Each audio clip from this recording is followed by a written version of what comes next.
Hello, my name is Hakon, and welcome back, all you fabulous fighting fantasy aficionados, friends, family, and random passers-by.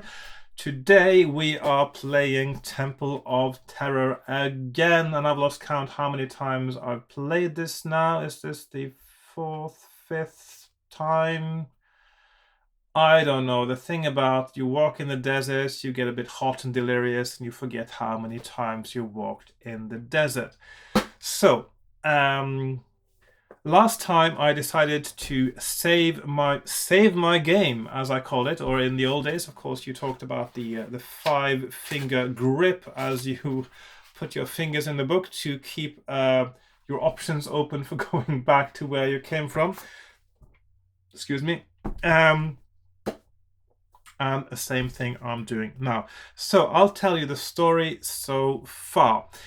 In the beginning of the book, you learn about the evil wizard sorcerer Malbordus, who has found out about the lost city of Vatos. He's found out where it is in the Desert of Skulls, and he has gone there to retrieve the 5 dragon artifacts that are there. Now, with those artifacts, he can actually create or summon 5 dragons to aid him in his mission to take over the world,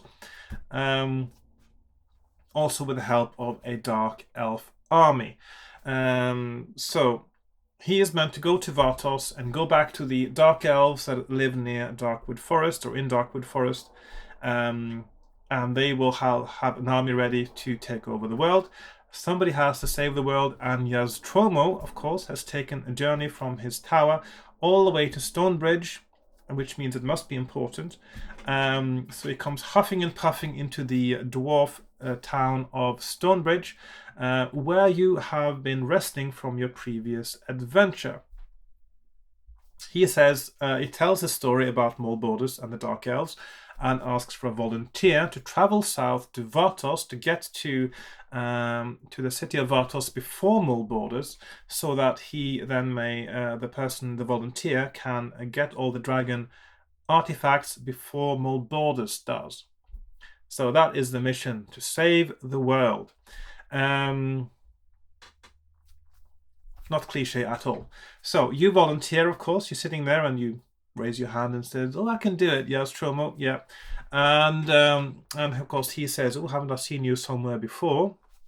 Yeah, because we've met you as Tromo a few times before in our fighting fantasy careers. He takes you to his tower. He teaches you 4 spells, and in my save game, I've decided that I will be able to change my spells if I go back to the save game again, having found out that different spells actually are better.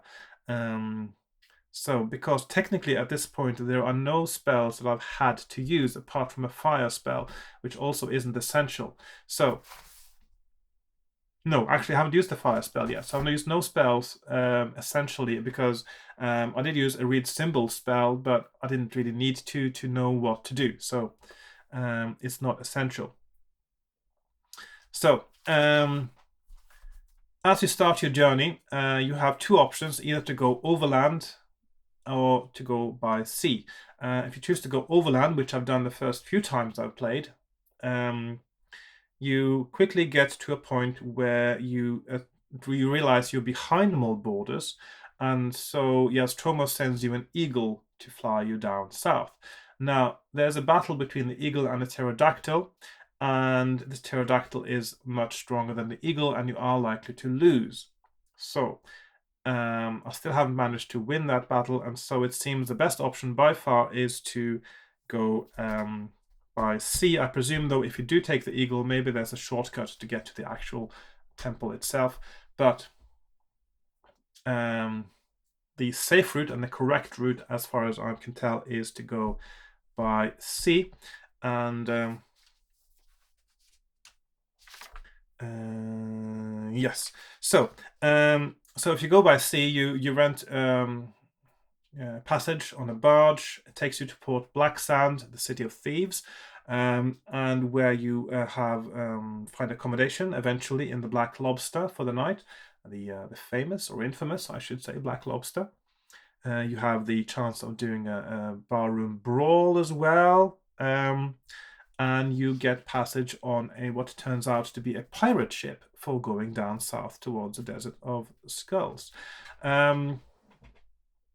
Because the crew of the pirate ship is one man short, possibly because he's the one you killed in the bar the night before, you have to also man a cannon.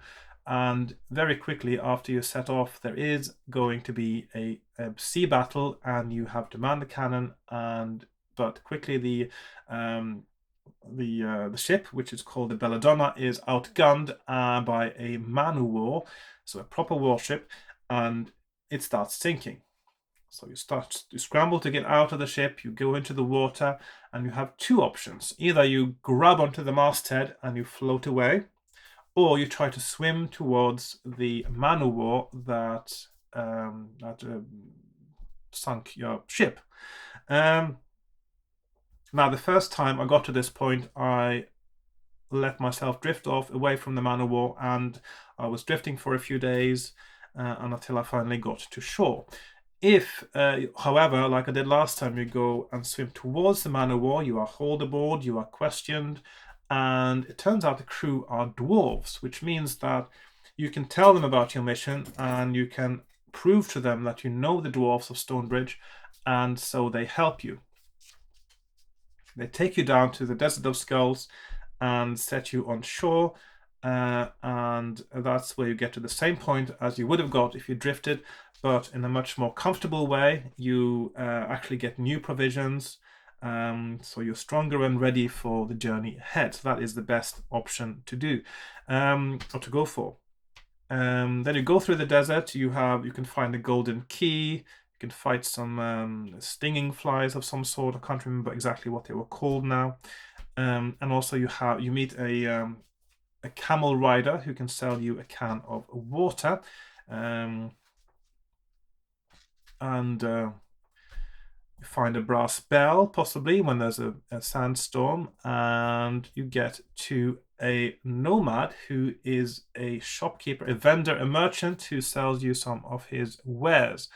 And that's where I saved my game. So at the point of starting today, I'll just go through what I've got of stuff when I get down on my desk in a few moments. So that's the story so far in less than 10 minutes. That's pretty good. And let's get started. Oh, hang on. Yes, sound is rolling. Okay, so let's get ready to play again. Temple of Terror. Boom. Okay, here we are on my desk. I've got my supplies, got my book, my character sheet, my map, my pens, and I've got lots of water because I am going to the desert. I need lots of water. Because wandering in the desert is thirsty work, as anyone who has done so knows. Right, now, since I said my game, I've tidied up my character sheet from last time, and I'll just go through my the choices I made that, of course, may still be changed if I find out that is a better way to go. Because I'm going to be playing over and over again the same path that I know is the correct one, really. So I've got a skill of 11, a stamina of 22, but it's down to 20 at this point. My luck is down to 10. It's from an original of 11. I've got 10 provisions because the dwarves on the man o' war kindly gave me new food. I've got 0 gold because I've just spent them all in the vendors to buy a crystal key, a bone flute, a mermaid bracelet, a beetle charm, and an onyx egg. In addition, I've found on my travels, I found a brass telescope, 2 silver buttons, a large pearl, a can of water, which I bought from the camel rider, a brass handbell, and a golden key. The spells that I've chosen to pick up or learn from Yaztromo were Detect Trap, Jump, Read Symbols, and Fire. So that's where I'm at, and that's where I'm starting. I'm starting up here now, just as I'm leaving the Nomad and about to fight a sandworm.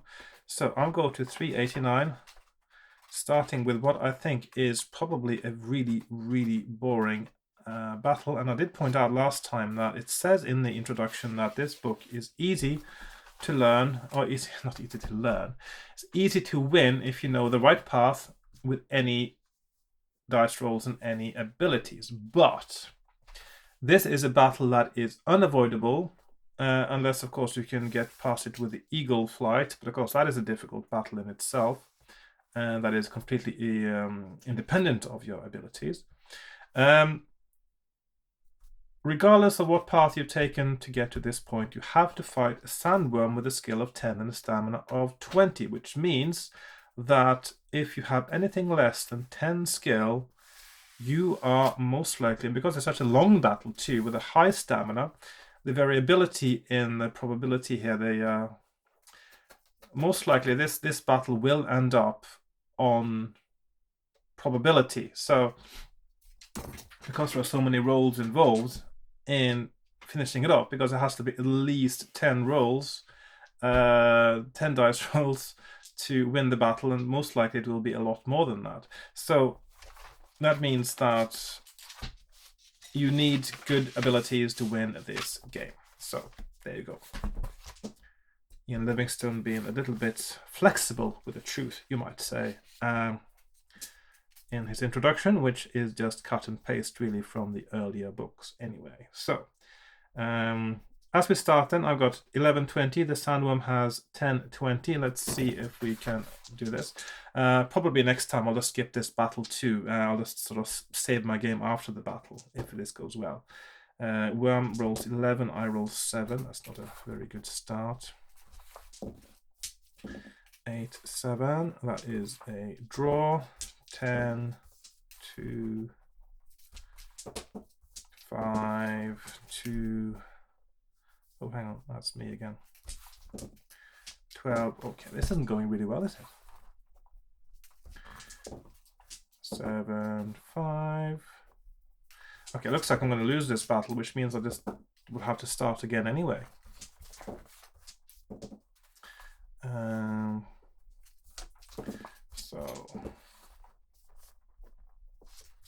Well, at least I'm doing some hits on the sandworm now. I'm just trying to do this quickly now.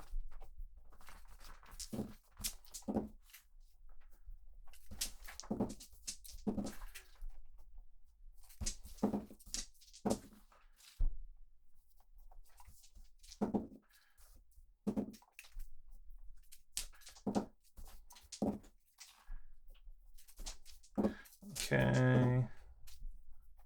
So we got 4 hit points each left.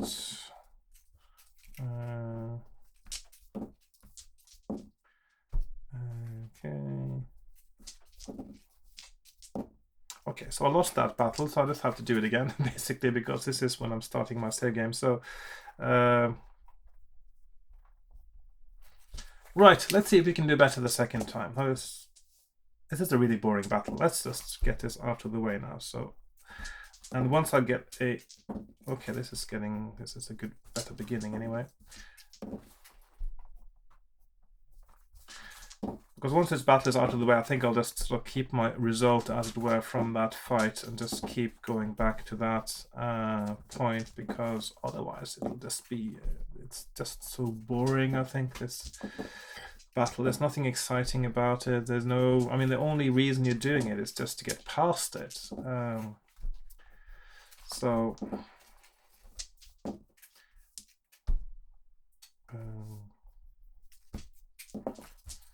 10, 3, okay.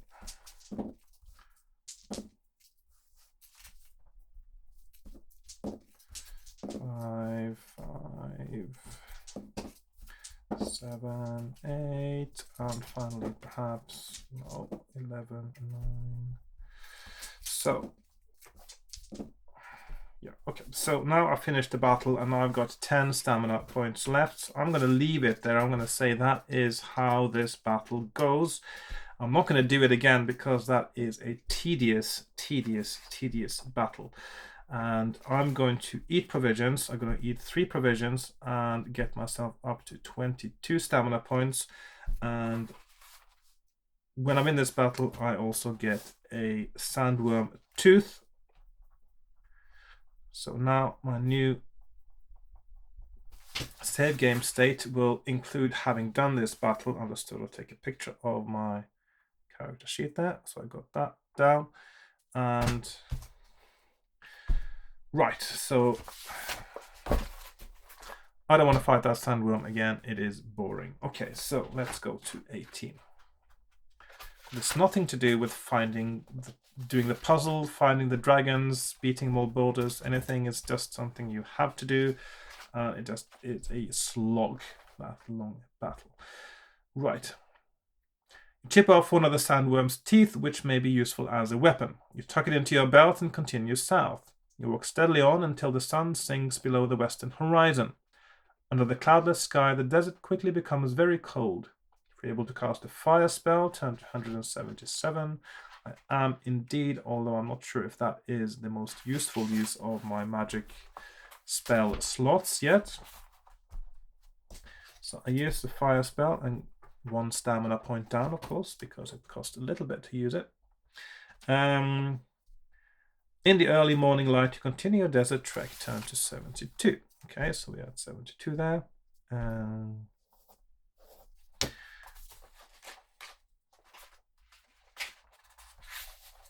The desert quickly heats up and you are soon toiling under the white sun. Not far to the west, you see what looks like... Oh, hang on, there was just one thing I needed to check from last time. I forgot to have a look at. Okay. Yeah, the desert quickly heats up and you are soon toiling under the white sun. Not far to the west, you see what looks like a cluster of trees with large birds circling above them. And of course, when I see that, I was thinking vultures right away. They are indeed. If you wish to walk over to the trees, turn to 142. I'm still going to check out that because there's one thing I haven't looked at yet. As you get close, you see that the trees surround a pool of water. You have found an oasis. If you wish to drink the water, turn to 337. If you wish to continue south without drinking, turn to 207. Now, of course, the thing about an oasis is it's not the water necessarily that you want to drink. You want to eat the fruit from the trees. You're not given the option, though, but I want to continue without drinking because I know the water is poisonous. And so we go to 207. You suddenly stumble upon a large pile of rocks partly hidden by the wind-blown sand. If you wish to inspect the rocks, turn to 375. Now this is interesting. So we have one color. We have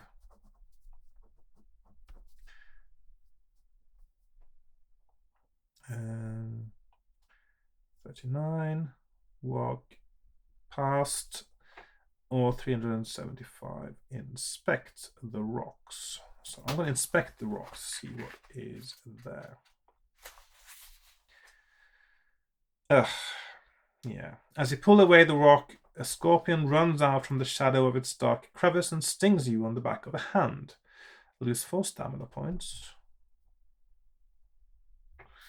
If you're still alive, turn to 155.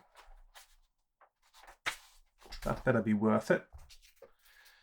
So 17 stamina left. You crush the scorpion under your boots and carry on pulling away the rocks. In the middle of the rocks, you find a small white cotton sack, which is tied around a spherical object. If you wish to untie the sack, turn to 349.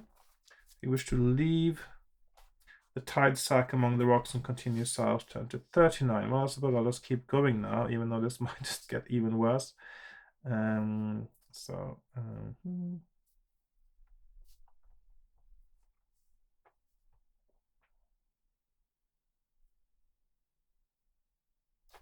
on, did I write this the wrong way now? Let's see, I've done something strange with my map. Yeah, okay.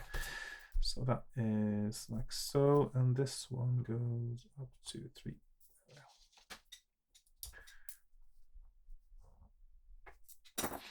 Okay. I'm going to check out the, let's see, I'm just going to move this up here now. 39. Like so. And then I'm going to Open the sack, 349, open. I'm going to open the sack, of course, check what is there. After untying the cord, you slowly pull open the cotton sack. Inside you find a glass ball, inside which a tiny man with pointed ears and wings wearing a pea-green costume is jumping up and down in a joyous frenzy. So what is an Irish pixie or or leprechaun doing in the middle of the desert, you might ask? Yes, well, let's find out. You cannot hear his voice through the glass, but you realize that the sprite wants to escape. Well, obviously. If you wish to release the sprite, turn to 234. If you'd rather leave the sprite in his glass prison and continue south, turn to 39. So, probably not a good idea to let him out, but I've sort of invested in this now. I'm going to figure out what's going on here. You tap the glass ball on one of the rocks and watch it break open like an egg. The tiny sprite flies out, rejoicing at the top of his almost inaudible high-pitched voice. He thanks you over and over again for releasing him from the entrapment spell. He sprinkles some sparkling dust on your head and says it will bring you good fortune. Add 1 luck, so plus 1 luck. Let's see, release. Okay. He also advises you to make a headscarf out of the sack and cord to keep the sun off your head. Oh, now that means that this is actually the correct path, because if you don't do that and you don't get the headscarf, you lose a skill point. So, that means I'm now going to make this my new... So even with a -4 stamina, that is actually worth it to get the luck point and to avoid losing a skill point. So my luck is now 11. So basically at the price of one ration, you get luck and skill, as it were. So we've got a headscarf then. Headscarf. Okay. As it is still a long... Let's see, where are we? He also advises you to make a headscarf out of the sack and cord to keep the sun off your head, as it is still a long way to Vatos. As you begin to tear open the sack, the sprite waves and flies away.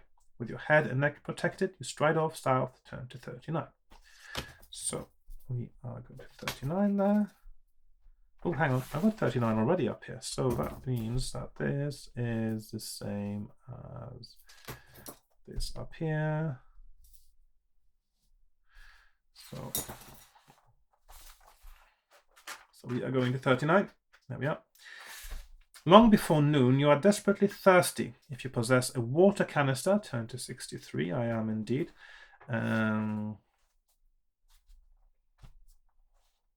Just to check what happens if you don't have water. I'll just have a quick peek at that. Ooh, that's pretty bad. So if you don't have water, you actually are down skill -1 and stamina -4. So 63. You pour all the precious water into your mouth and gulp it down swiftly. Staring into the empty canister, you begin to regret your action. You have no choice but to carry on, but at least you feel refreshed. Turn to 116. So there we are. Okay. The sun's relentless heat beats down on you, but there is nowhere on the desolate landscape to offer you shade. If you are wearing a headscarf, turn to 289. Let's see, so... And in this case, we are wearing a headscarf, so we are going to 289. Although the heat is insufferable, your headscarf protects you from sunstroke, and you press resolutely on south. Turn to 164. So we are going 264. There we are. Yeah. That is still the only way onwards from here. Staring into the shimmering haze, you see a high stone wall less than half a kilometer away. Various stone towers and roofs inside the wall protrude above it. As you get closer, you see that wind-blown sand is drifted high against the wall and that no trail or track leads to the entrance gate, which is partly blocked with sand. Well, of course, the trails and tracks would quickly disappear, wouldn't they? Vartos, a voice inside you shouts. Oh, I've got voices in my head now. If you wish to try to open the wooden side door next to the entrance gate, turn to 382. Excuse me. If you can and wish to cast a jump spell, turn to 54. I did actually learn jump just so I could use it for this. So I'm going to use a jump spell. Let's see, so 54. And so, because it saves me from a battle actually. So a jump, so stamina -3. Stamina -3. That's quite expensive for a spell, but we end up in 111. There we are. So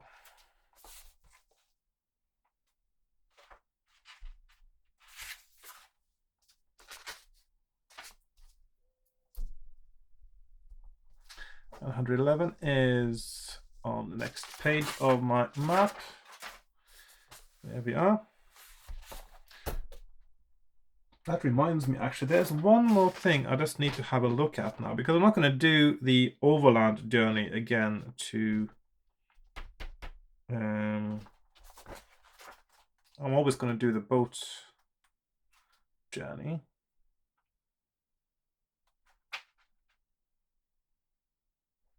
Just to see where I end up if I take the... If I fly...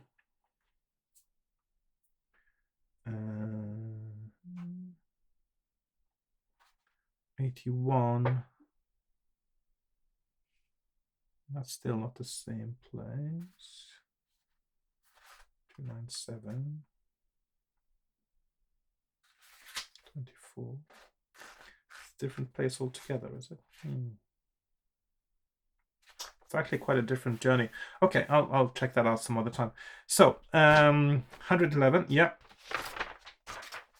is where I'm at. Let's see.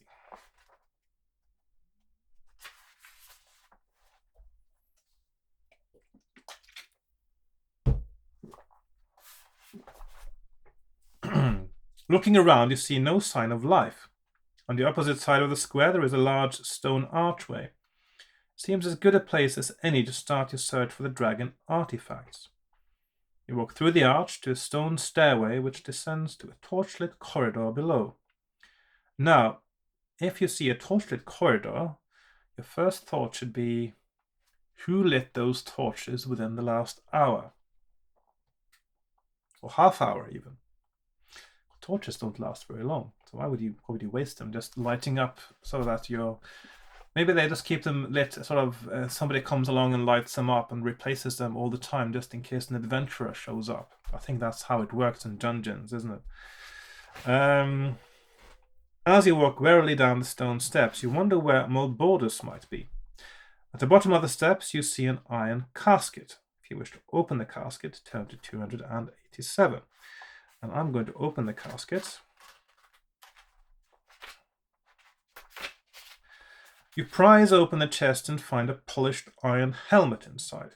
If you wish to place the helmet on your head, turn to 97. If you'd rather leave it and walk south along the corridor, turn to 140. I'm going to put the helmet on because this is a good one. The helmet has been made by a skillful ironsmith. It will afford you greater protection. Add 1 skill point. And this is where I use my house rule that anything that increases your... because the way skill in battle really works is it is your ability to injure your opponent or to prevent yourself from getting injured. So anything that gives you an advantage to that, which means pieces of armor and a better weapon, which gives you bonuses, will give you bonuses in battle regardless of your original skill. And this is, I think, how it really is intended. Even though they messed it up completely in the Fighting Fantasy system at some point. So for battle purposes, I've now got a skill of 12. So in Intent on finding the first dragon artifact, you walk south along the corridor, turn to 140.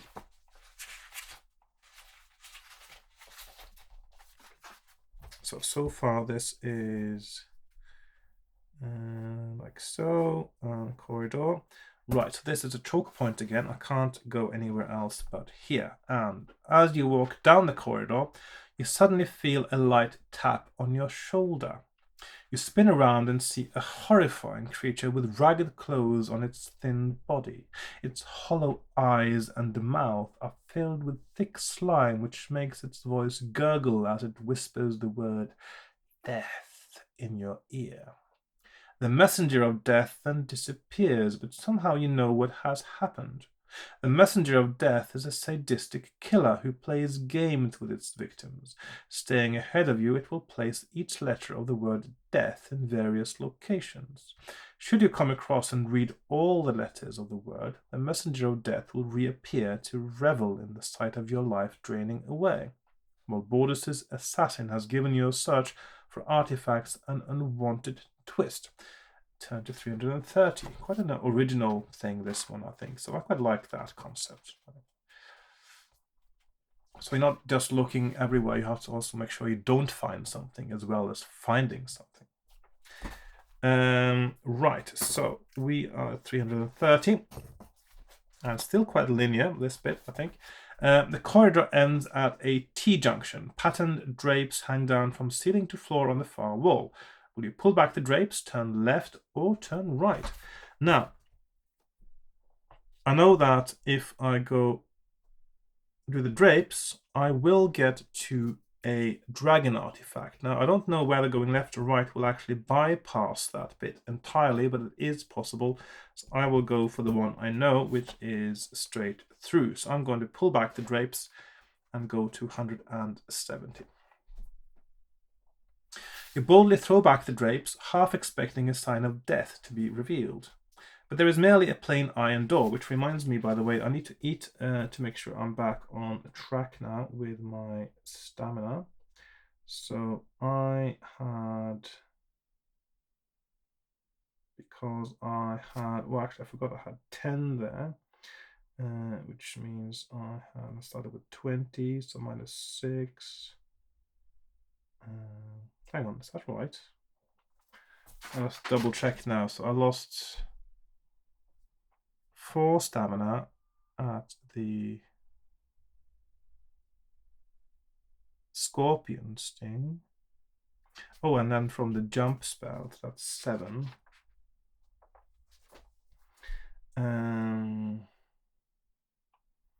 And then, of course, I had some from the battle. Let's see, but I did eat. Oh, yeah, I did eat after the battle, didn't I? So, yeah, so that is correct now.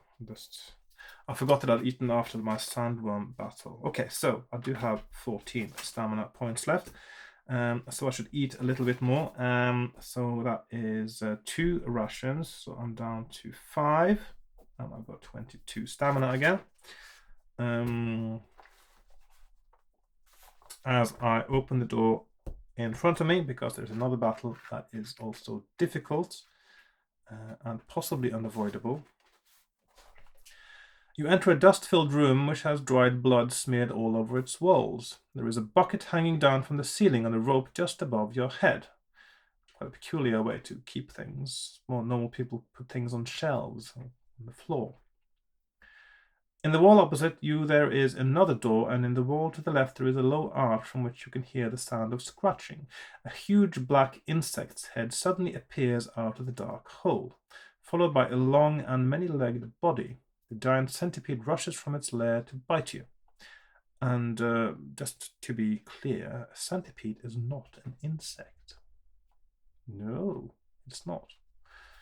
It's an arthropod, but it's not an insect. All insects have 6 legs. All insects are arthropods with 6 legs. A centipede has more than 6 legs. And it is more closely related to shrimps than it is to other insects. Anyway, that's just by the by. So yes. So a huge black arthropod's head suddenly appears out of the dark hole, followed by a long and many-legged body. The giant centipede rushes from its lair to bite you. So there we are. The non-insect. We have to fight this non-insect. So it has... So we have a 12 now for the purposes of battle. 12 skill and 22 stamina. The centipede has 9, 7. So I've got a 3-point advantage. And let's see how we get on. So 9 and 3. I'm down to 20. 7 and 10. He is down to 5. 4 and 6. He's down to 3. 7 and 5. He's down to 1. And finally, perhaps 9 and 7. Yes, he is dead. So there we are.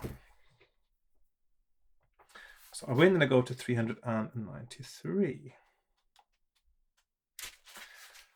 If you wish to cut down the bucket from the ceiling, turn to 60. I do indeed wish to cut it down.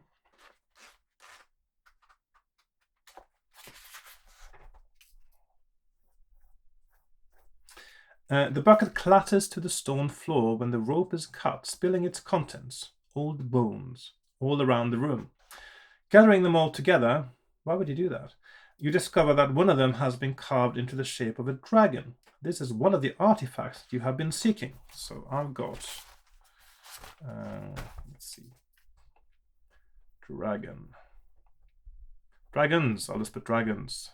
A bit ambitious now, so we've got the bone dragon. You put the carved bone in your pocket and walk over to the door in the far wall. Turn to 21. So, okay, let's see, 21. The door opens into a corridor at a T-junction. One passageway runs to the left and right of the door, and another begins immediately in front of you. You see nothing of interest either to your left or right, and you decide to walk directly ahead. Turn to 46. Yeah. After walking some 50 meters, your progress is halted by a deep pit which spans the width of the corridor. If you can and wish to cast a jump spell, turn to 215. If you are forced to jump the pit without magical aid, turn to 259. Now, jumping without magical aid is a skill test. So now the question is, should I risk a skill test, which is quite likely to succeed, or use 3 stamina? I'm actually down to 20 now. 3 stamina to jump. So it's either risking dying, potentially, or using stamina to jump. So,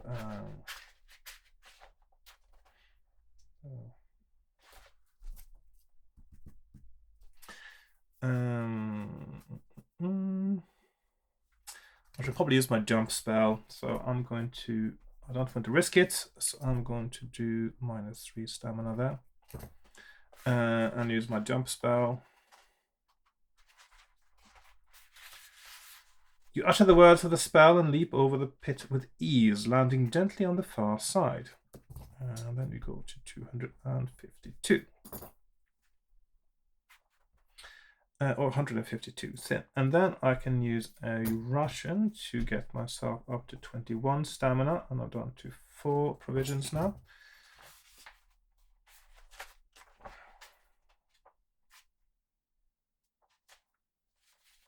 Now, this is where I managed to die last time. So, in the gloom of the torchlit corridor, you see a horrible creature hovering in the air and blocking your path. It is round with a large eye in the center of its dark green scaly skin, which is covered with spines. The eye stinger floats towards you, trying to mesmerize you with its hypnotic gaze and sting you with its spines.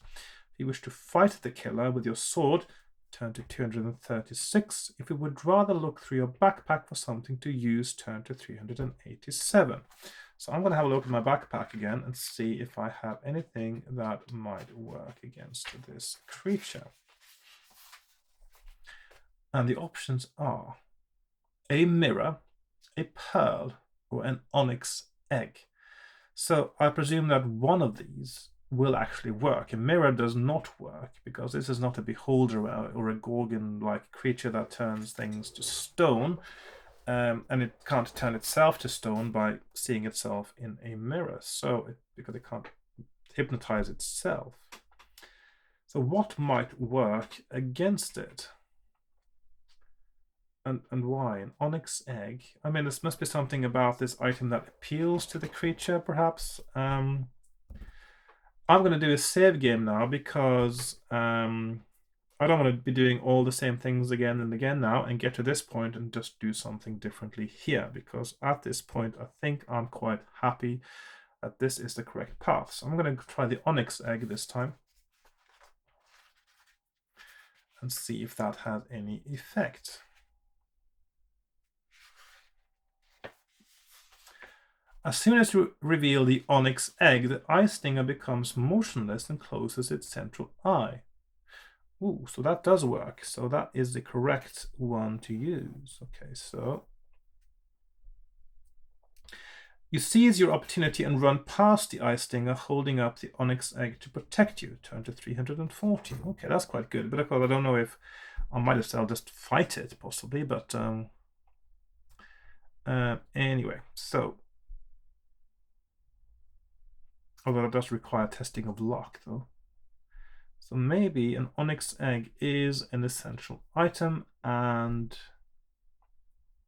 so I'll put just a little asterisk next to the onyx egg because it looks like that is a good choice for buying from the vendor. So from the merchant, from the nomad.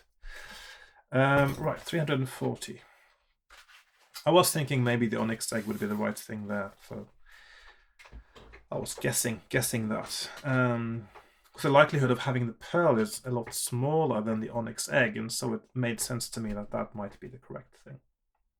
Running along the corridor, you see an iron grill high up in the right-hand wall. If you wish to prise it open with your sword, turn to 295. If you'd rather walk on, turn to 157. So we have...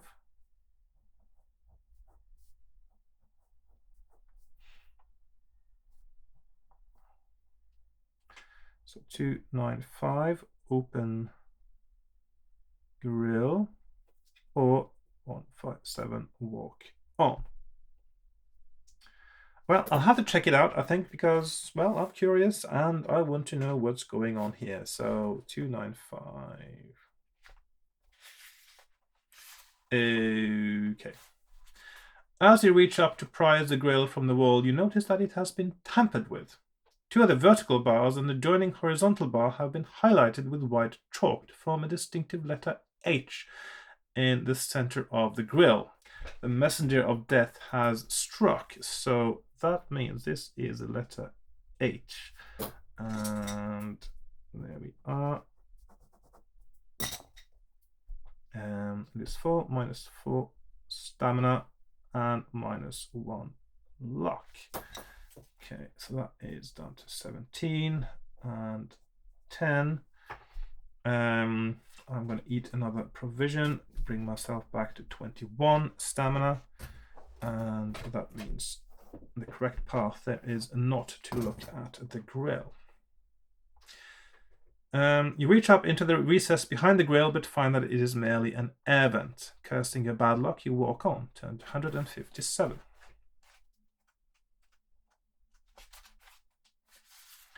The corridor soon ends at a T-junction. If you wish to go left, turn to 175. If you'd rather go right, turn to 353. So now we have a left and right thing going on here again.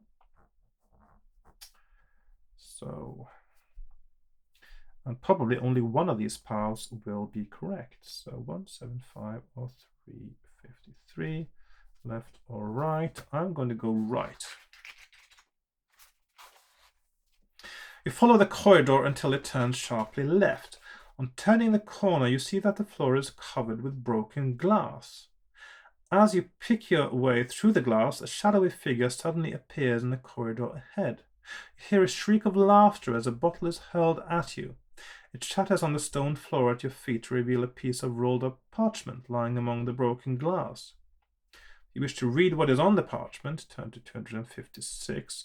If you would rather chase after whoever threw the bottle at you, turn to 77. Is that another letter of the word death, is it? So,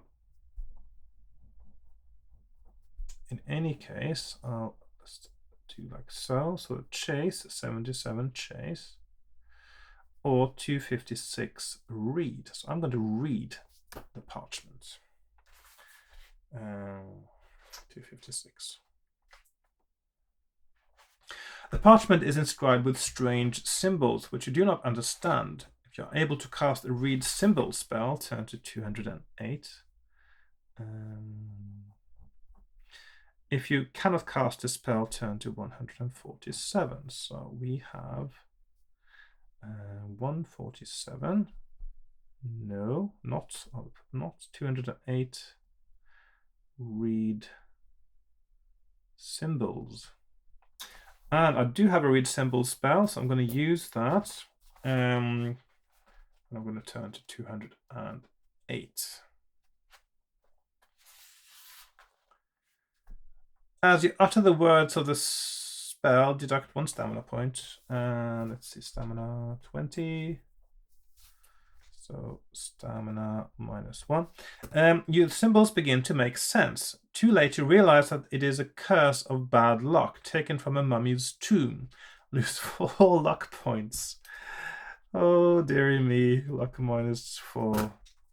Oh, being punished for reading. That is harsh, man. I mean, -4 luck points. Oh, seriously. Enraged, you chase after whoever threw the bottle at you. Turn to 77. Okay. No, that's not 77. Okay. Okay, so just out of curiosity, what happens if you can't read? Do you still get cursed? Nope. You don't actually get cursed if you can't read. So, in this case, reading is bad for you.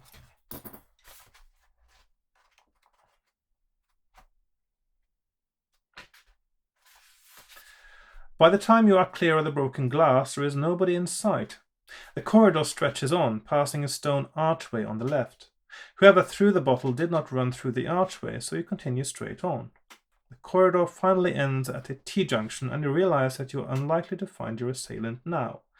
Wondering if it was perhaps small borders taunting you, you ponder which way to turn. If you wish to go left, turn to 250. If you wish to go right, turn to 333.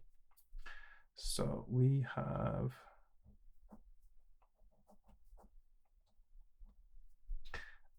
250 left or 333 right. I'm going to go right again.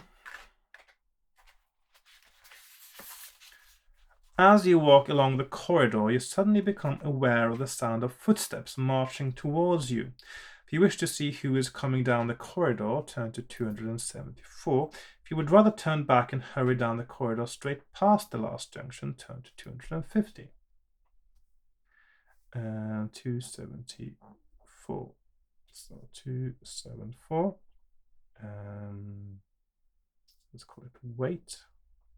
I'm going to wait and see what's coming down the corridor. I'm so unlucky now, I don't fear anything anymore. 2 figures come into sight. A chill runs down your spine. With armor hanging loosely on their yellow bones, 2 skeleton warriors walk jerkily towards you, armed with swords. So, both attack you at once. Okay, so... okay, so we have 7, 5, 6, 6, and that is same time.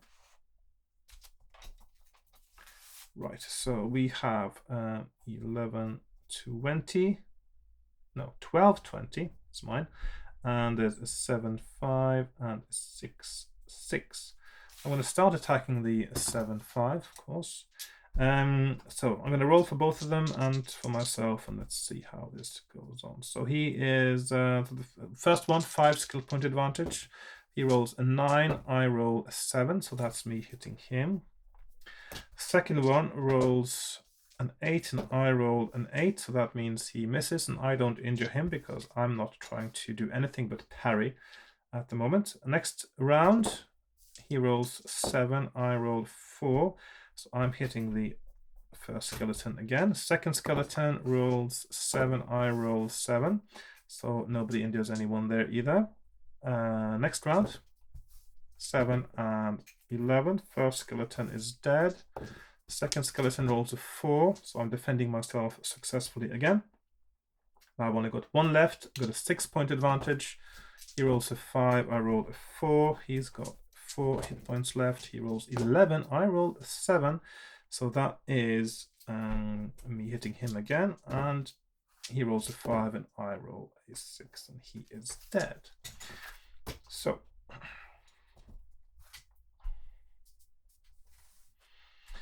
we win that battle and go to 310.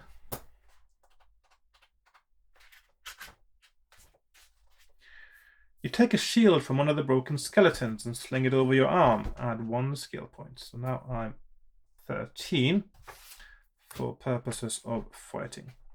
The corridor finally ends at a wooden door. So that's a shield +1. Okay. Which is firmly locked. If you can and wish to cast an open door spell, turn to 114. If you have an iron key, let's see what I've got. I've got a golden key and a crystal key. No iron key. That means that is somewhere else that I haven't been. An open door spell could have helped as well. So we have...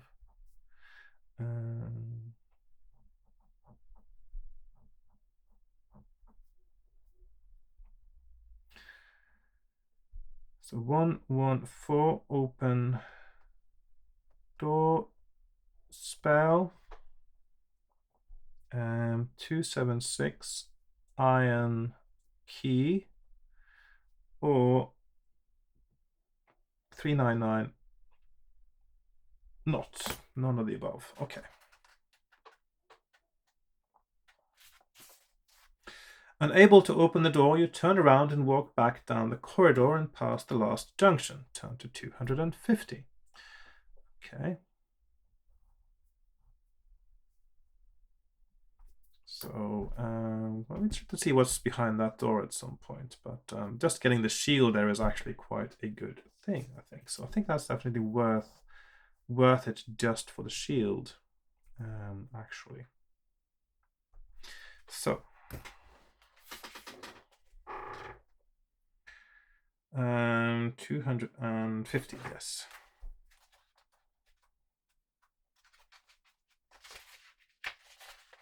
You pass a doorway in the left-hand wall, which has an ornately carved surrounding of hideous creatures being consumed by flames. If you wish to open the door, turn to 228. If you rather keep walking, turn to 344. So 344, walk, or 128, open door. Well, I'm going to open the door anyway. Curious as curiosity did kill the cat, though, so... the door opens into a room which is empty apart from a large pile of bones lying in the corner. Scratch marks on the wall appear to have been made by claws. You hear growling from a low arch in the far wall. Suddenly the door behind you opens and 3 large meat-covered bones are thrown into the room, before the door is slammed shut again. The growling becomes loud barking, and suddenly a huge, slavering death dog bounds into the room. It sees you and immediately attacks. So, and if I win, go to 378. Okay, so we are there, 378. So, let's see. So I am at 13 now for battle purposes, 20, and I'm fighting a 9, 10. So I've got a 4 skill point advantage. 5 and 10, he's down to 8. 6 and 7, he's down to 6. 7 and 7, he's down to 4. 7 and 5, he's down to 2 hit points. And finally, he's goes 5, and I roll 10, and he is dead. The death dog is dead. Right. Good boy. 378. You peer into the gloom of the death dog's lair and see that a dark tunnel stretches into the distance. If you wish to crawl down the tunnel, turn to 95. If you'd rather leave the room and continue walking up the corridor, turn to 344. I'm going to check out the tunnel, of course. 95 tunnel.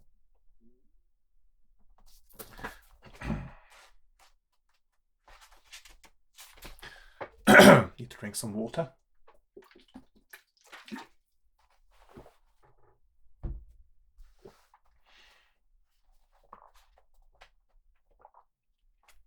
The light quickly fades as you crawl along the tunnel until you cannot see your hand in front of your face. Will you cast a light spell? Continue crawling in the dark or crawl back out of the tunnel.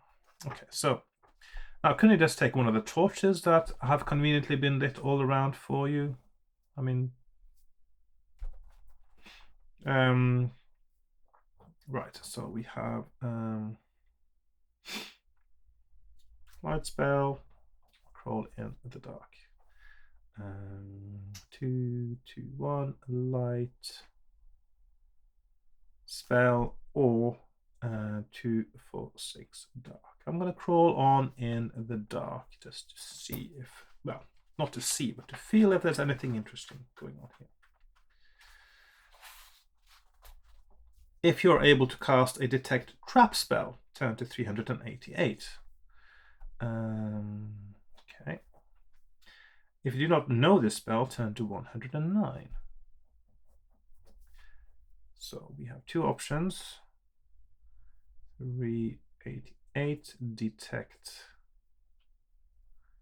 trap, or 109, not. Okay, so I do have a detect trap spell, so I'm going to use that and go to 388. Sensing sudden danger, you utter the words of the spell. So that's 2 stamina points down.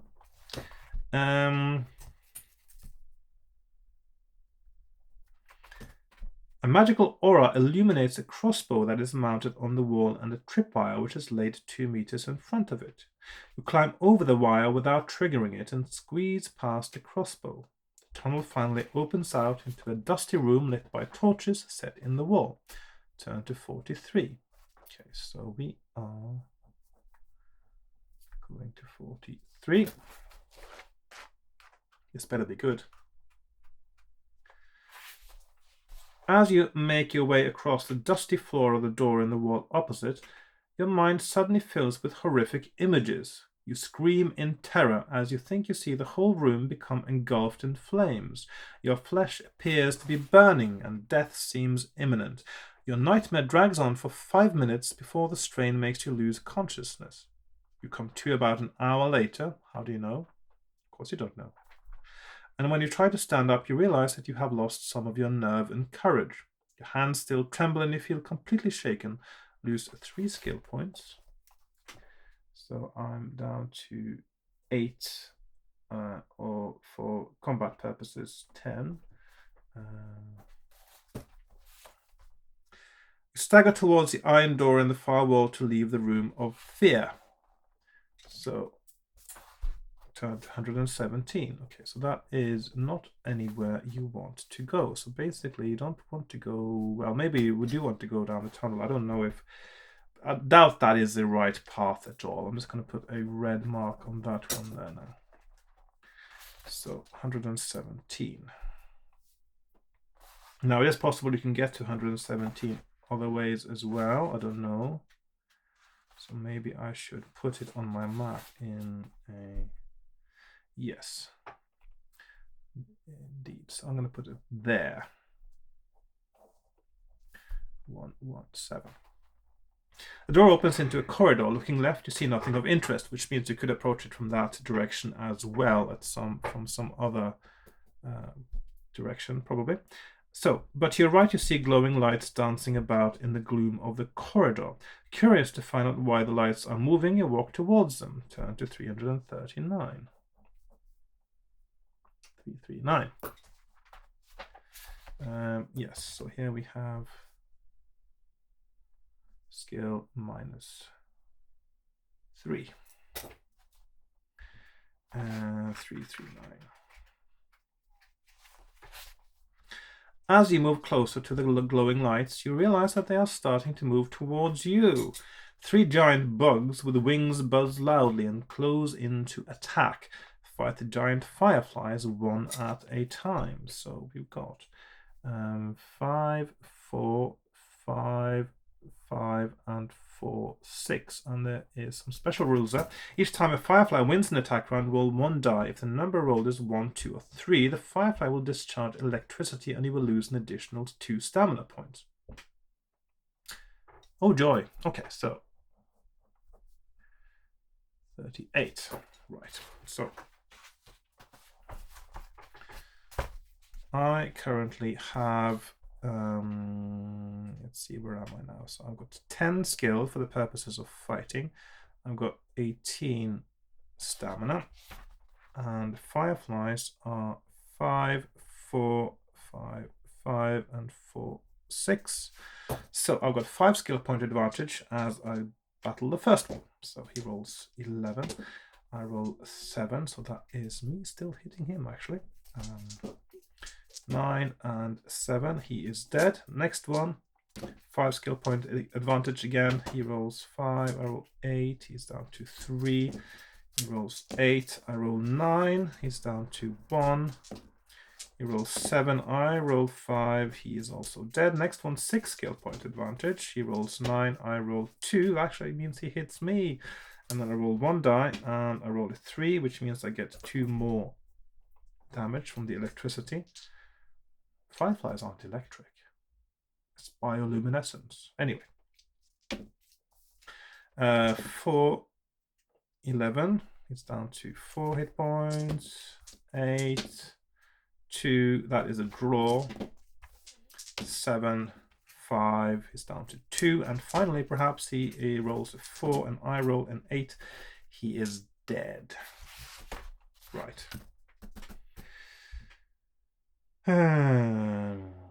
Right, and I win and I go to 38. Yeah, actually, because no creature that creates light would also have electricity, or certainly electricity would not be what creates light, because in order to create light with electricity, it's, yeah, it most likely would create a lot of heat as well. It doesn't really work. So what you want is bioluminescence, which is bacteria that causes light to be created. So, which is surprisingly common actually in the animal world, especially in the deep sea. Right, so you carry on down the corridor, which finally leads into a large chamber lit by torches, again, all over the place, just ready for the adventurers, mounted on high walls. At the top of the walls slope inwards to form a... Okay. I'll remove the at. The top of the walls slope inwards to form a magnificent golden ceiling. Typo. Oh dear. Editorial error. A massive bronze idol stands in the middle of the chamber with its warhammer raised. You will have to walk past the idol in order to reach the entrance of a tunnel in the far wall. If you walk to the left of the idol, turn to 291. If you walk to the right of the idol, turn to 381. Now, I'd be curious to know which direction am I actually seeing it now. Is this the way you see it? Because I don't want to be in front of it. I want to be behind it. I don't want to be on the side where it gets a good swing. So I want to go on the right if this is a correct illustration of it. And if it isn't, then that's a bit of a shame, but I'm going to walk to the right. So,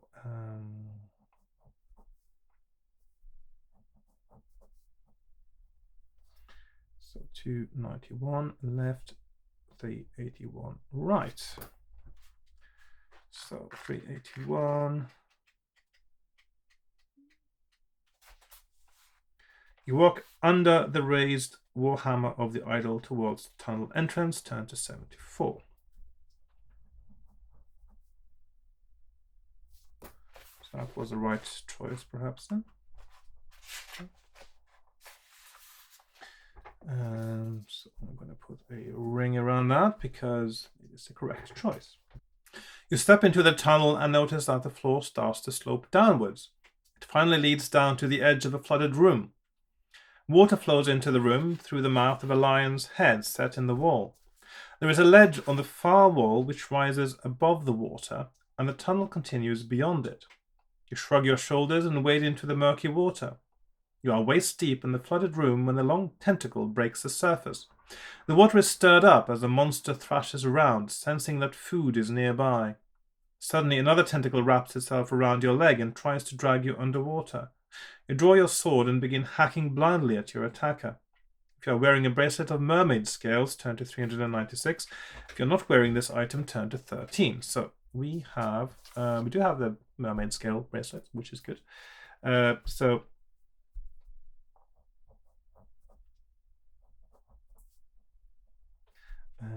113 not, and 396 bracelets. 396.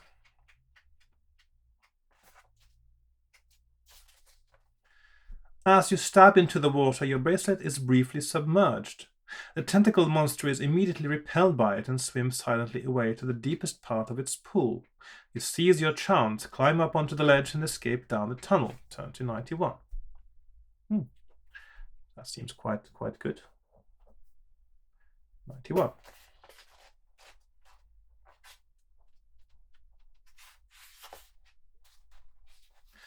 Another tunnel branches off the one you are walking down to give you a choice of directions. If you wish to continue straight on, turn to 347. If you would rather turn left along the new branch, turn to 59. I think actually it's time for me to do a new page here. So I'm going to take the 91 PTO, like so. And I'm going to start 91 there. So it's either 347 or a left along the new branch, which is 59. I'm going to do the left one this time, so I'm going to go to 59. Ahead in the corridor, you see a cloaked figure carrying a lantern and walking away from you. You call out, but the figure only walks away faster. Why would he call out? You hurry after it. Why would you do that? And are almost alongside it when it spins around to reveal its hideous face. Taut yellow skin is stretched over its skull. Its eyes are blood red and sunk deep in their sockets. Surviving the stare of a phantom requires great courage. Roll 2 dice. So I'm testing against skill, which is now 8. And let's see. So test skill. Let's put in the map now. So we've got 2, 5, 3 fail or 280 success. So 8 or less. 3, yes. Okay, so that is success, 280. Despite the phantom's powerful stare, you keep control of your mind. With its arms outstretched, the phantom closes in to touch you in order to intensify its power. If you wish to fight the phantom with your sword, turn to 225. If you'd rather rummage quickly through your backpack for an item to use against it, turn to 244. So that's interesting how you can actually have something else that may work. 244 item or 225 fight. So I'm going to have a look in my backpack again and see if there's any item I might use. Hoping to find something that might be effective against the phantom, you thrust your hand into your backpack. What will you throw at the phantom? A pearl, a silver button, an ivory beetle charm, or none of these? What would work against a phantom? Do phantoms react to silver? Wouldn't have thought so. Ivory beetle charm. That could work, maybe. A pearl. Let's put the options down on the map now while I think about that. So that's 1, 2, 3. Oh, actually, there's a fourth option as well, none. So let's see. So like so. So 260, none. 317. Beetle. 350 button,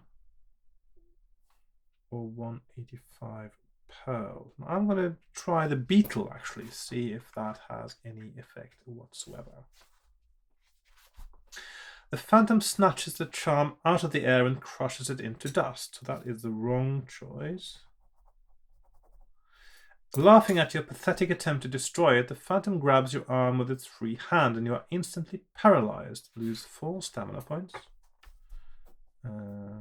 14 now. Okay. Yeah. Oh, hang on. I was already down to 14. I've got 10 stamina left. By the time the feeling has returned to your limbs, the phantom is well out of sight. Walking stiffly along the tunnel, you continue your search. Turn to 190. Okay, so minus 4 stamina. And also I've lost my beetle. Like so. Okay. Turn to 190. Okay, so let's go up there. 190.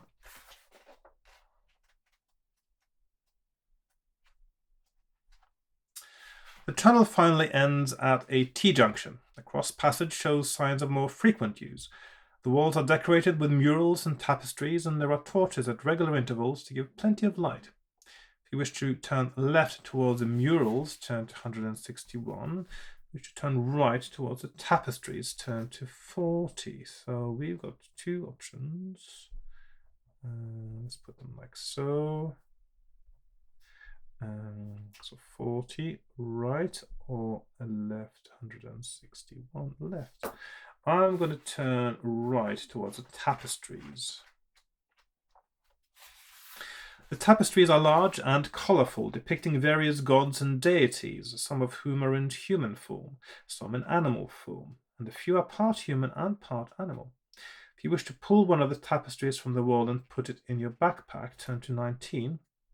If you'd rather just walk past them, turn to 263. So 2 options there. So 263, walk, or 119, pull. I'm going to pull one down. Maybe a mistake, but I'm going to pull one down. You choose at random a tapestry with a pattern of a burning phoenix rising from the ashes. So I've got a tapestry, phoenix. You quickly place it in your backpack and hurry down the corridor. Go to 263. So I got a tapestry. Okay, 263. The corridor runs straight, and you follow it until you reach a magnificent chair set against the left-hand wall, carved in the shape of a sphinx. If you wish to rest in the chair, turn to 55. If you would rather press on, turn to 202. So we have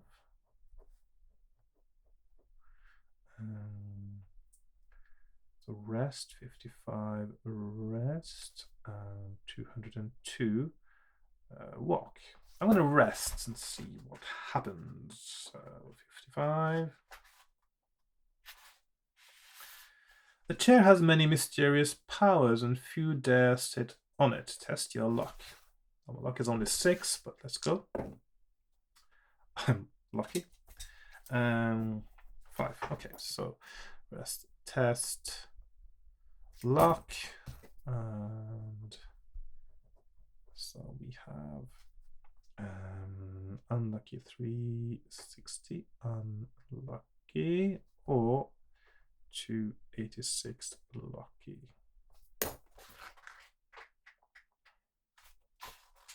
The chair starts to vibrate slightly. Oh, it's a massage chair. And you get ready to jump off it. But you feel a tingling sensation run through your body, which is very soothing. After 5 minutes of this gentle vibration, you reluctantly leave the chair. The invigorating effect adds 4 points. 5 minutes, that's how long your coin lasts, is it? For the chair. The invigorating effect adds 4 points to your stamina. So the plus 4 stamina, which is now 14. With bounding strides, you set off once more. Turn to 202. So that is there. And maybe it's time to eat a little bit more now. I eat 2 more provisions, and I'm up to that is actually up to 22 for the first time. Second time since I started the game, I'm actually at my maximum stamina. 202.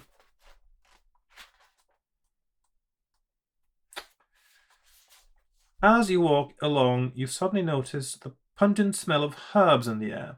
It grows stronger as you approach the end of the corridor, where there is a crescent-shaped pool. There is a brass plaque attached to the wall with strange symbols etched on it, which read this. Okay. Will you cast a read symbol spell, drink some of the herbal liquid, bathe your wounds in the herbal liquid, or walk back down the corridor? So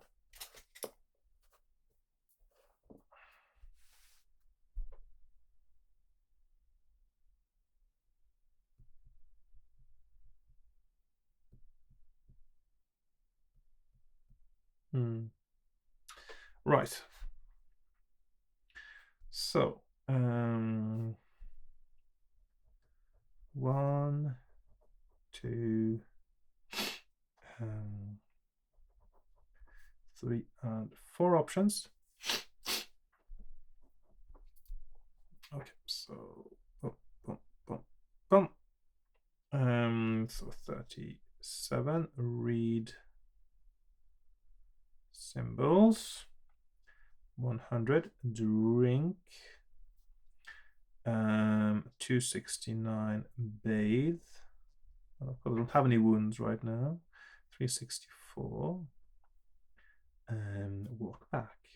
Walk back. So I'm going to do my read symbols spell.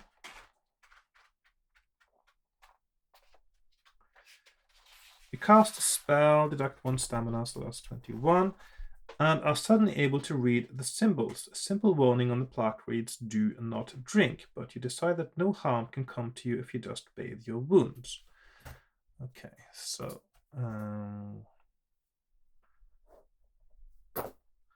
269. As the liquid washes over your wounds, they heal before your eyes, but although the magical healing properties of the herbal liquid are strong, its recuperative powers are quite weak. Thus, your stamina is increased by only 4 points. So this is stamina plus 4. So I'm back to 22. Okay. Nevertheless, you are pleased to be healed and walk back down the corridor feeling confident. So this is the correct option there. Turn to 364. Passing by the Sphinx chair and the tapestries, you walk straight on past the junction in the corridor to look at the murals. Turn to 161. So now we've gone all the way past there, and now I'm going to look at the murals. Okay.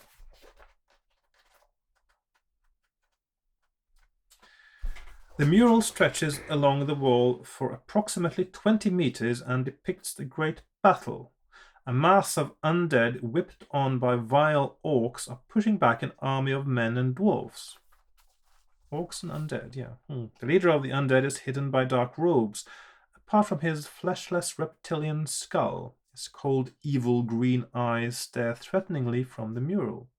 He appears to be holding a casket, which is drawing in the spirit of the king of the men and dwarves, for whom the battle seemed lost. You are fascinated by the painted detail of the casket and marvel at its magnificence. Do you like my work? Comes a sudden question from behind you. You spin around and see a man standing calmly with paint pots in his hand and a brush behind his ear. He is smiling and seems pleased that you are showing interest in his work. Will you attack him in replies to his question or rush past him and walk on? So, that's interesting. You actually bump into Michelangelo himself here at work in the middle of a lost city in the middle of the desert. Right. 1, 2, 3, attack. 296 reply. Or 376 rush. So I'm going to reply his question.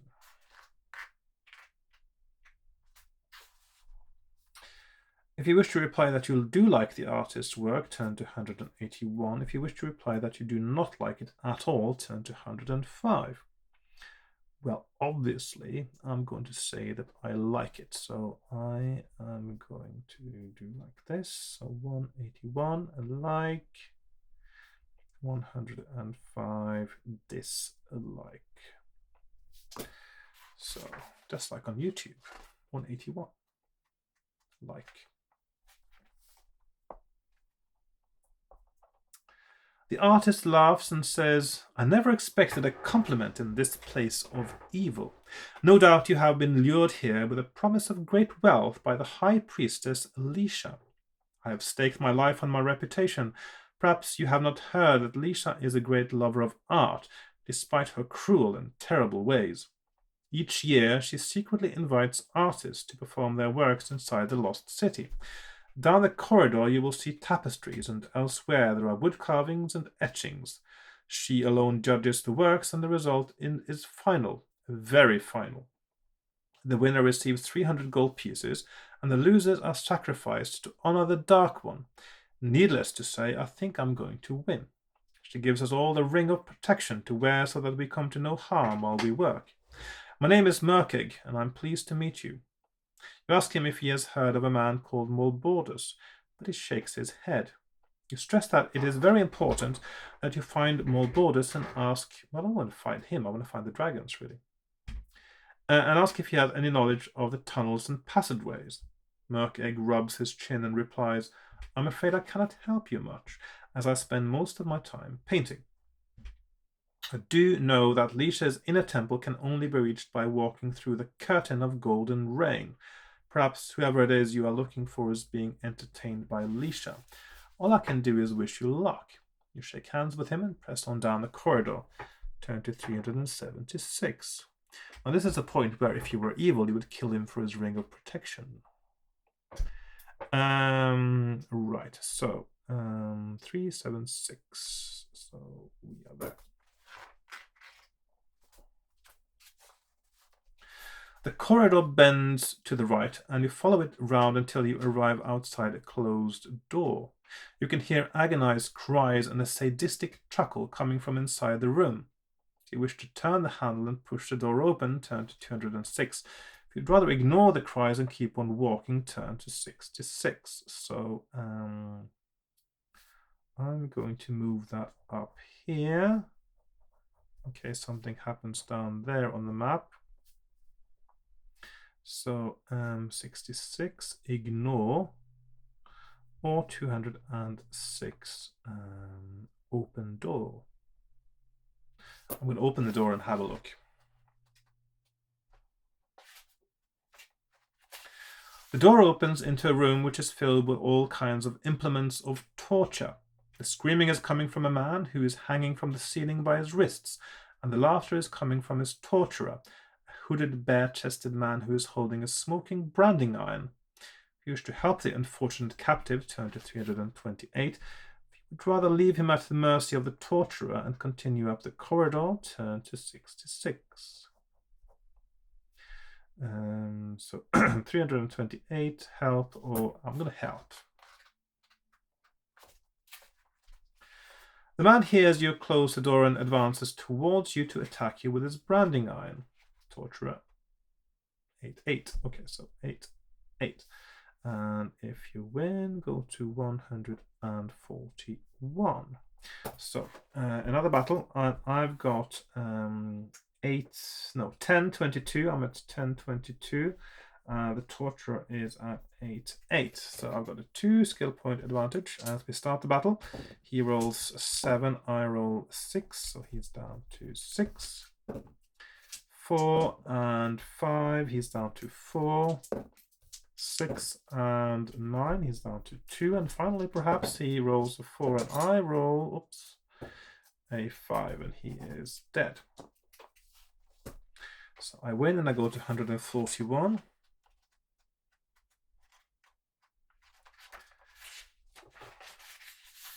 You take a bunch of brass keys from the torturer's belt and find the one to unlock the victim's manacles. At first he is scared of you, believing it is a trick, but gradually you convince him that you mean him no harm.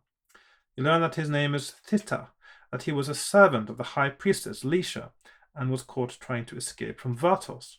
He asks you why you are wandering about in the dungeon of Vatos, and you tell him about more borders, the quest, and the messenger of death. His eyes widen and he says, I saw a cloaked figure suddenly materialize before my very eyes in the treasure room where I was hiding before being captured. I only saw its face for a moment and it was hideous. It put something inside a golden casket and then disappeared again. So we got a hint there, a clue. Okay. Thita declines the offer to accompany you on your mission, saying that he must try to escape again. You wish him luck and say goodbye. You leave the room together, but go your separate ways along the corridor. Go to 66. Okay. You soon arrive outside another door. No noise comes from the other side, but when you try the handle, you find that the door is firmly locked. Will you cast an open door spell? Try to unlock it with a golden key. I do have a golden key. Continue walking down the corridor. So we have 3 options.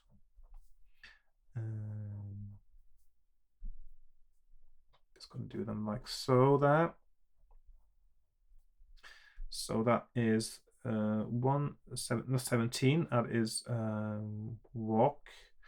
It is 110 golden key or 322 open door spell. So I'm going to use my golden key now that I found in the desert. The key fits the lock and it clicks open with 1 turn. Holding on to the hilt of your sword, you open the door. Turn to 98. So I'm going to move that over there now. 98.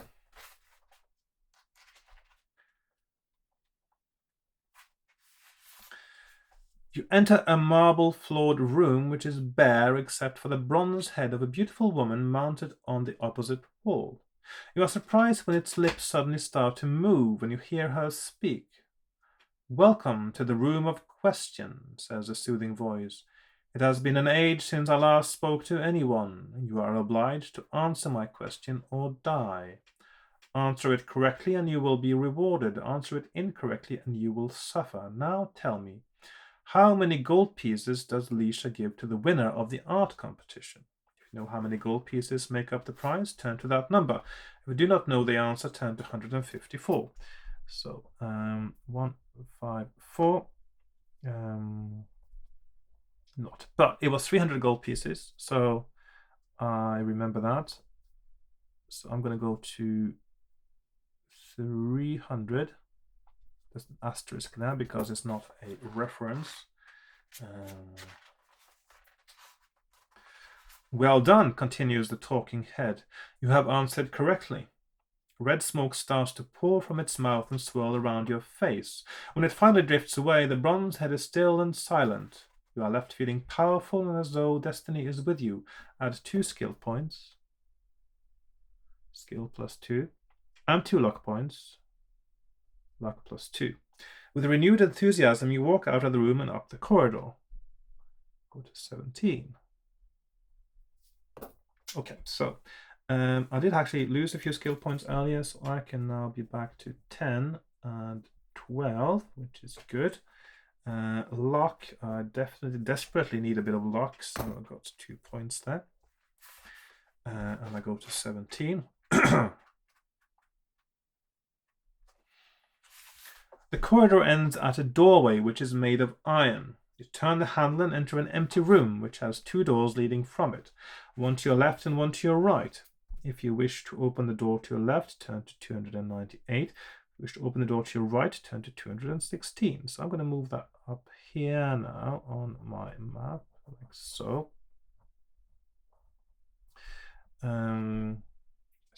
Left 298, left, and right 216. So I'm going to go left this time.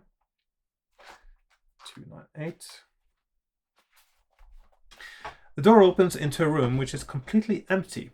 There is a mosaic floor which has an abstract pattern, except for the area in front of the door in the opposite wall, where there is a head of Medusa. Oh dear, I should have had my mirror, shouldn't I?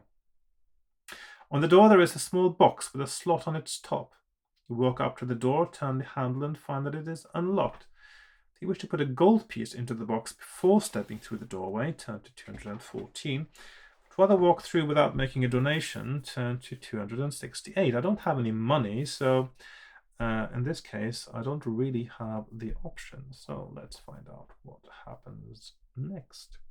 So I've got 214, donate, or 268, not, let's put not there. Okay, so 214. No, 268. I'm not donating because I don't have any money left. Oh, hang on. Is that the right paragraph there? I'll just. Yes, 268. Okay, so. Although light shines through the open door, you can see nothing beyond the doorway. If you can and wish to cast a light spell, turn to 383. So perhaps the slot is for switching on the light in that case. If you wish to step slowly into total darkness, why can't you just go and pick up a torch? There are torches absolutely everywhere. Come on. There's no reason to walk around in the dark. You just grab a torch. Anyway.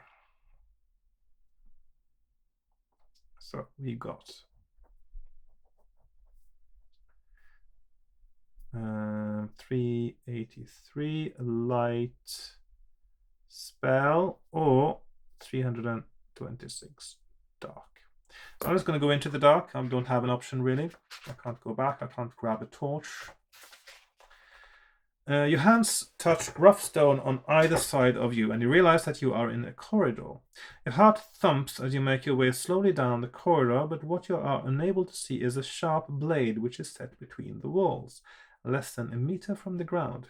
It cuts painfully into your shin, and as you feel the blood start to run down your leg, you start to panic. Lose 2 stamina points, and 1 luck point. 6. Okay, so we have stamina -2, luck -1. Eager to escape from the black corridor, you run along it. That doesn't seem like a good idea to do if you're in the dark corridor and something has already happened to you, to keep running in the dark corridor. You may as well run with scissors. Bumping into a door at the far end, turn to 79. Okay, so.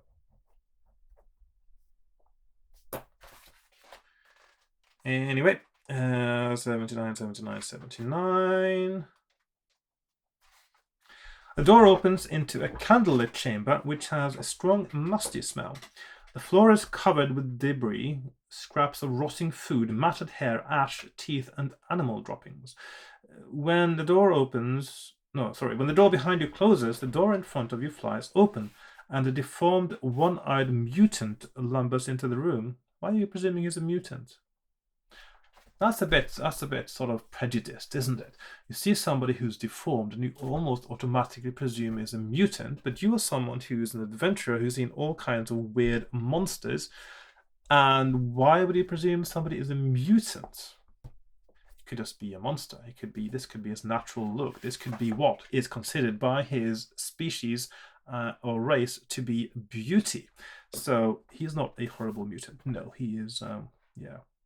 He could be, but you're jumping to conclusions now. Okay, so lumbers into the room brandishing a silver rod. A bolt of white light shoots out from the rod and burns a black patch on the floor by your feet. The sun has set outside and the night horror is stalking the corridors of Vatos in search for prey. If you wish to use your sword against this loathsome creature, turn to 85. If you would rather search through your backpack for some other weapon, turn to 309. And this is probably where the mirror would have been a good idea to reflect the light back on him. But let's see. So we have two options. 85 sword or backpack. 309 item. Let's put item there. I'm going to have a look and see what kind of items I can pick from. Or not. As you sling it, I was just about thinking that very often you have the time to look through your backpack and you don't get penalized for it, but you really should get penalized for looking in your backpack as a battle is about to start. And this one you actually are, finally. So as you sling your backpack off your shoulders, another bolt of light shoots out from the rod. Test your luck. So we have test luck. So I was just thinking about that. That's interesting.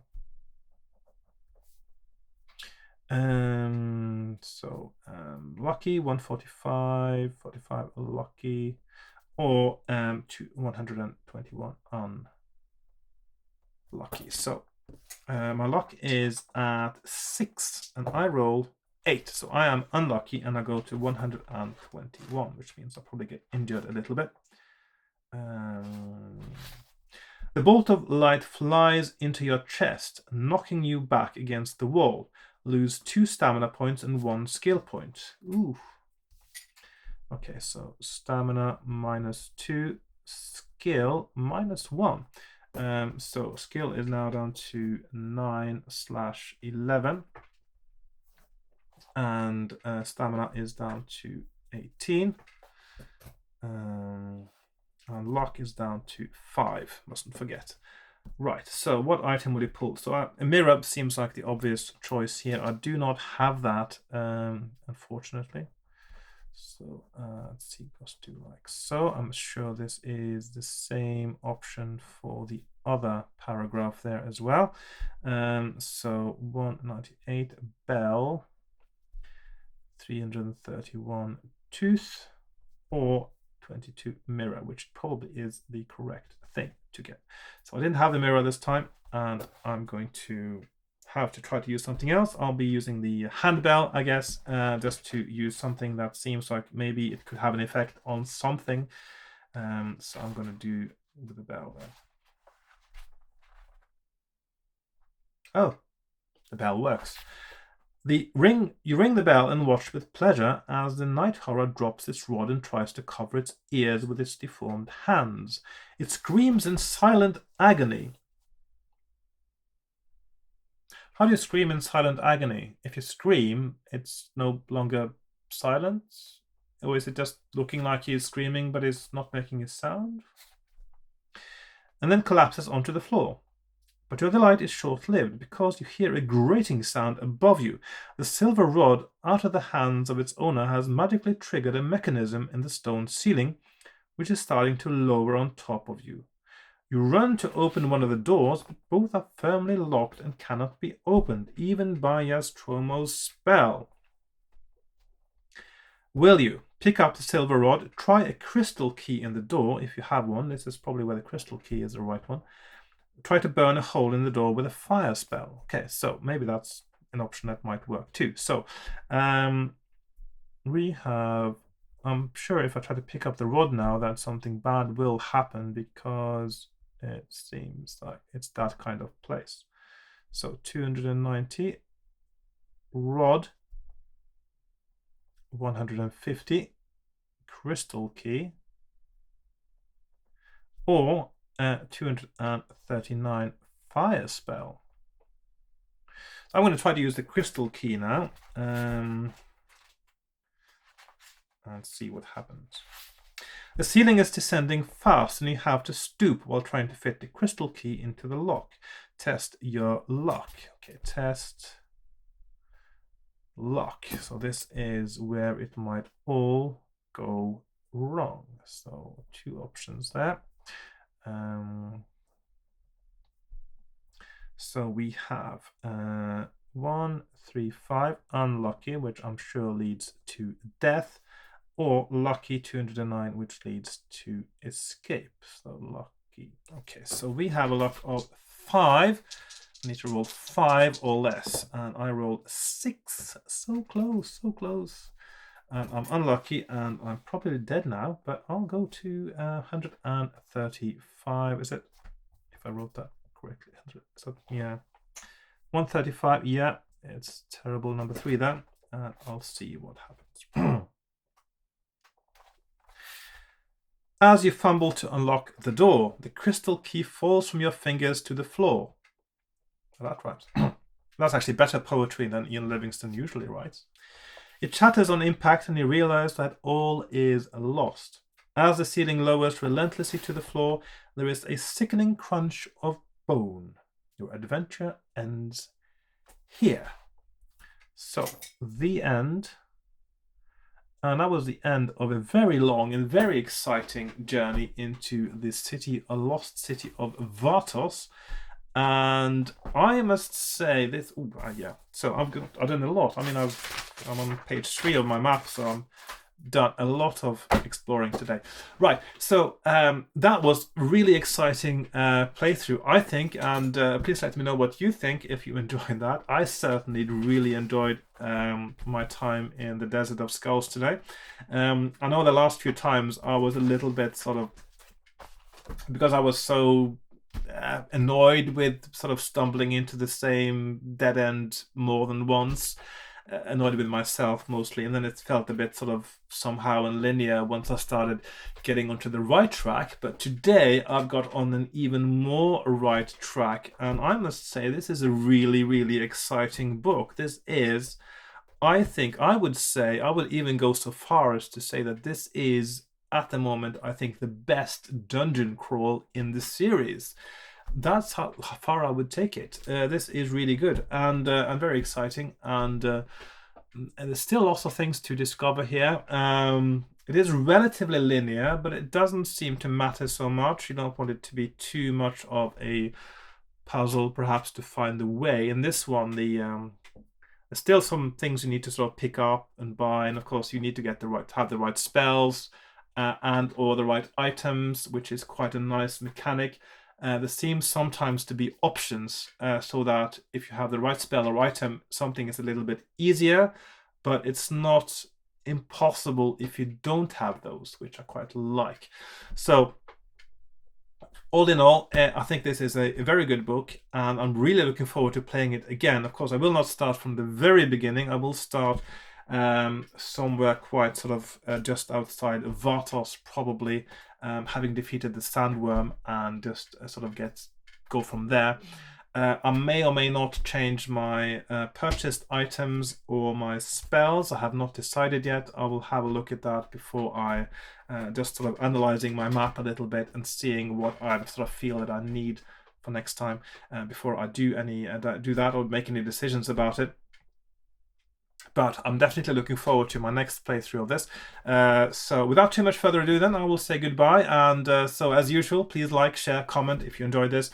Join me on Patreon if you want to see more content like what I make on YouTube, whether it is you like my fighting fantasy books playthroughs, which is probably the only reason you'll be watching this far. If you like any of my other stuff as well, please support me by joining me on Patreon from as little as $1 a month. And I will see you next time. Where's the pound? Pound or $1? I'm not sure. I think it might be $1. Anyway, I'll see you next time with more fighting fantasy gamebook play as we again venture into the Temple of Terror in the lost city of Vatos in the Desert of Skulls. So I'll see you then, and goodbye for now. Bye-bye.